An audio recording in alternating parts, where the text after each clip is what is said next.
Welcome. In front of me is a OnePlus Pad 2, and today I will show you how you can boot this device into recovery mode.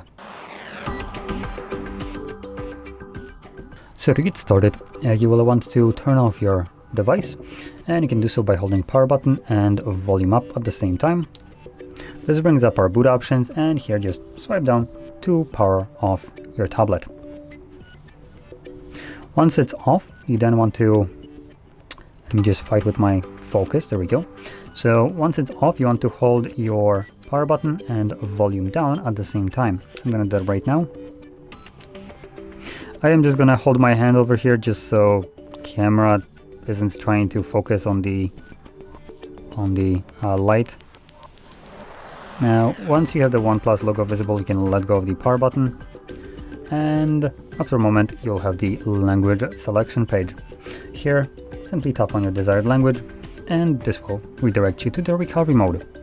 And here, you can see we have a couple options. We like format data, which is just a factory reset of the device, and then we have reboot and power off, two different ways that you can leave this mode.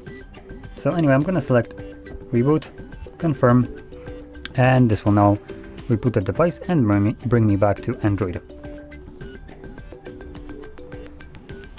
Camera, please focus, thank you.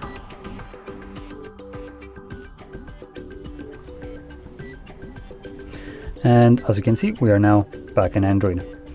So, if you found this very helpful, don't forget to hit like, subscribe, and thanks for watching.